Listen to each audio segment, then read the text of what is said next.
today's video is like an overall review of the car, all the mods, changes, and the future goals. So let's get started and go through everything in detail. So we'll start with the most obvious mod, which is the wheels, of course, and these are ESR wheels. They're 18 by 10.5 plus 22 offset, and the tires are 255 35 18. I've been running these tires for this is my first set of wheels. So these wheels are in matte bronze finish, and that's my favorite. I really wanted some bronze wheels. So the lug nuts that I'm running are forged aluminum, open-ended, extended lug nuts. They're $50 for a set, give or take. So definitely something that you want to tighten and taken off by hand. I also have these red hub-centric rings. They're anodized aluminum, so really like the contrast that it adds to the wheel, the overall hub. And I painted the center of the hubs gunmetal so that it doesn't look rusted. And you definitely want to run hub-centric rings with any wheel you get, because otherwise you will get vibrations at high speed or even low speed. So I also painted the calipers black, and they're just a regular high temp Rust-Oleum as usual. So moving on to the suspension, I'm running Neomax coilovers by Silvers, and I really like them. There's really nothing negative to say. I swapped out the springs to Swift springs, which I found really good. So I've driven on them for a couple thousand miles. I definitely can see the difference. Still pretty stiff, but there's no usual bounce that comes with stiffer springs. The 10K all around. So another thing to mention is I'm running front radial bearings. What that does is basically it ensures that your locking perches don't get loose over time. So the principle behind it is basically the bottom of the coilover will rotate along with the spring, and then the spring is what connects to the top hats, which is the radial bearing essentially. So if you don't have those, you can tell there's some noise because the spring is trying to actually turn and there's so much pressure on the metal. So yeah, definitely something you should get if you get in coilovers. You can get Fortune 500s or Neomax, it doesn't matter. You can get radial bearings for any coilover as far as I know. And continuing with the suspension mods, I'm running a 25mm Perrin sway bar set to the stiffest setting, running also the whiteline connecting rods. The car just doesn't lean in the corners. So when you take in a corner, it remains flat. I mean, the front still leans a little bit because the front sway bar is stuck.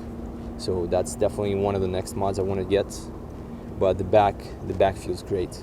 The only issue I can see being is when you're going on a driveway or something steep, one of the wheels definitely lifts up it goes into a tripod mode. It's pretty funny. It's definitely not an issue to me. So I'm also running the Soku subframe bushings as well as the diff bushings. They're a bunch of super large green washers essentially. They lock out the whole assembly so that it doesn't move because the stock ones are rubber. Honestly, didn't notice any difference. I spent about 3 hours installing them. I was super excited. I took a drive and tried all kinds of situations. I just didn't notice anything, And for the back here, I got the R400 Invidia exhaust.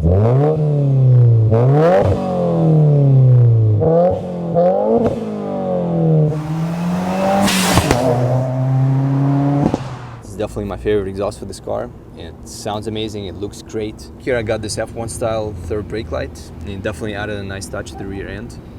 It's only on when you brake, it's not on when the lights are on. So I actually ended up putting a vinyl tint overlay on this because I wanted it to blend in with the bumper a little bit better. And for this, just a custom frame for the license plate, nothing special, really. Got it on eBay.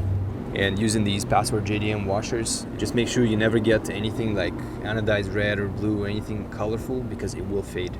This badge actually has a custom overlay from eBay, and it's got a nice honeycomb pattern texture to it. And to apply it's pretty easy. You just spray it with soapy water, both the vinyl and the badge, and then you can actually maneuver it around. And for the taillights, these are SubiSpeed overlays, and you can get them in red or black.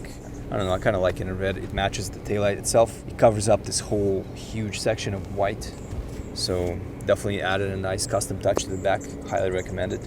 You see so many WRXs, it's nice to have yours stand out a little bit. So it's once again super easy to apply. Soapy water, same exact thing as this.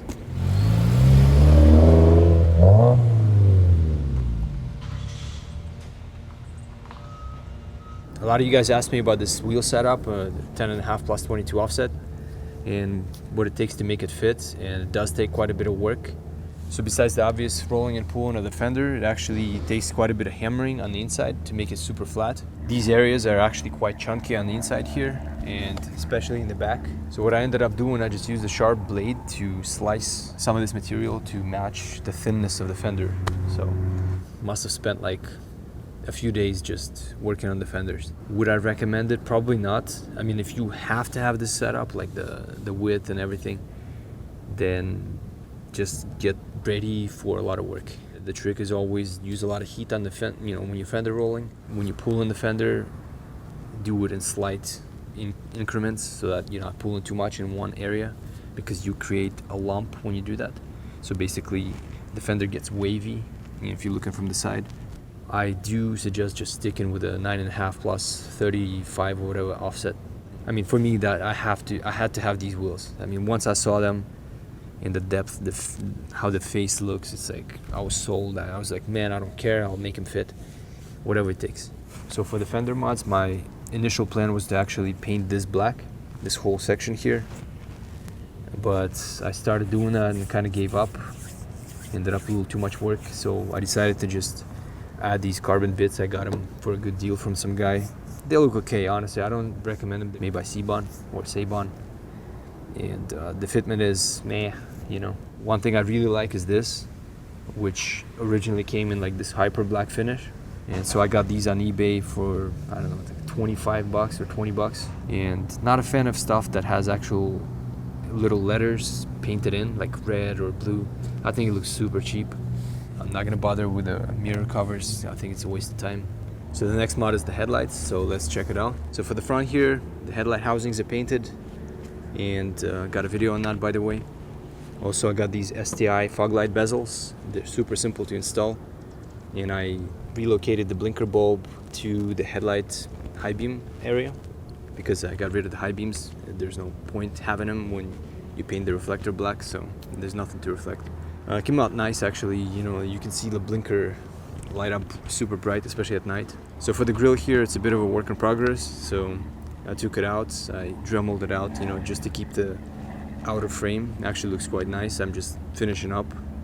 Once I am done with the grill, it's just gonna be a black frame here and some carbon panel here, and I'm gonna put the badge in the center and possibly like a honeycomb grill mesh. Definitely want the front lip of some sort. So that's it for the front. Really thought about hella horns. Bottom, put them up. It looks so stupid. Yeah, not a fan. It actually blocks a lot of the radiator, so I don't want to do that. So for the interior here, it's pretty simple. I got the Alcantara steering wheel wrap. I mean, there's obviously some gaps here on the sides where it gets thicker, but it's not a big deal really. It's just a temporary wrap. I paid like $30 for it. Probably wouldn't do it again if I were to do it again. At the same time, probably would. I don't know. Anyway, moving on to the shift knob. It's made by Latheworks, and probably the best mod here in the interior. It's a tall teardrop shape. It's a stainless steel. I believe it's like over 800 grams. So let's see. Like when you throw it into gears, I mean, you don't have to actually physically throw it into gears, but just normal shifting, you feel the weight of it. It's like, not that it feels heavy, it just feels solid.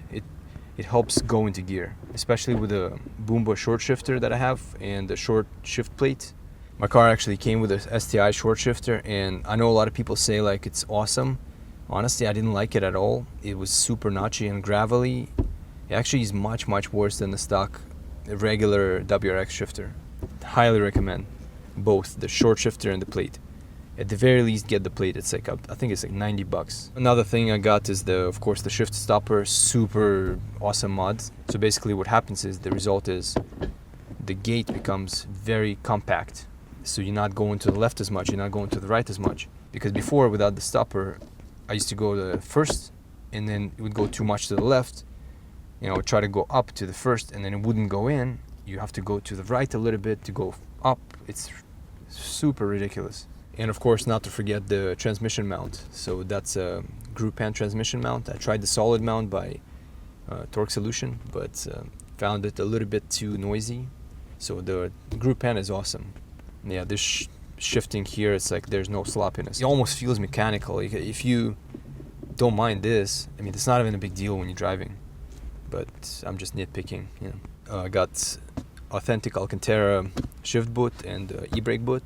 That's nice. I mean, if you want to spice up the interior, the stock leather was really cheap feeling and looking. This button, not sure what it's called, drift button. So it's bought it from somebody in Taiwan, and the quality is outstanding. Definitely want to replace this head unit. I mean, it's just like one of those old school radios or something, you know. So under the hood I have the Perrin Charge pipe. It's supposed to reduce turbo lag, but I don't know. Can't really comment on that. It looks awesome though. Trim speed intake. It's my favorite intake. I've tried so far AAM. I had another Grim Speed before this. I've tried the MAPerformance intake as well, but didn't like the look and didn't like the fact that it didn't come with any bucks. So I got the TGV deletes by Torque Solution. Super awesome mod and it's probably the cheapest price for those. Another thing is the Grim Speed intercooler, which is the best for top mounts for sure. The EGR, of course, disconnected. Instead of going with a delete, I just disconnected it. From what I've read, you can totally do that. It's the same exact thing. I got the TurboXS bypass valve. It sounds amazing. I don't know if it does anything else outside of the sound, but... And I also got the master cylinder brace. I didn't notice any difference whatsoever. Yeah, it's one of those mods that are just completely wasted money and time. And future mods for this, not too many to be honest. I'm gonna replace the dipstick with a Boomba one, well, just the handle. And then I'm gonna replace this cap for the oil with a nice aluminum one. So I almost forgot to mention actually the EBCS, or whatever you call it, the Grim Speed electronic boost controller solenoid. And that's one of the best mods for sure. You have to have it if you want like a proper tune. I got the strut bar by Tanabe. Also, not much difference really. In fact, none at all that I've noticed. But it looks awesome, so I'm not getting rid of it. I also got this, made it myself actually, from carbon fiber, this tie down for the battery. But I'm gonna make a new one, just came up with a better design. Right now, as it makes 327 torque to the wheels and 302 horsepower. And feels very, very fast. I mean, second and third gear is like ridiculous. Ooh, another mod I forgot to mention, which is in my opinion super awesome and it's completely free, is the wipers. So basically all I did was I took the caps off here and I bolted both wipers and I pulled them off and I relocated them one tooth down. Once I moved them down, you can't even see them when you drive. It's pretty awesome. And the only downside to this, honestly, is just you lose a little bit of movement, I guess. Like instead of the wiper on the driver's side coming up all the way to the black line, it pretty much reaches up to here only. I would highly suggest trying it, and it's like phenomenal how much difference and how much actual space you gain or view you gain out of the windshield when you drive, like without this, you know, like obstructing the view. It's not so much obstructing, it's just like kind of annoying because it's not a good looking wiper. It's like pretty ugly if you ask me. So yeah, something you could try. I mean, I thought it was awesome, so. And that's really pretty much it. I'll see you guys in the next one.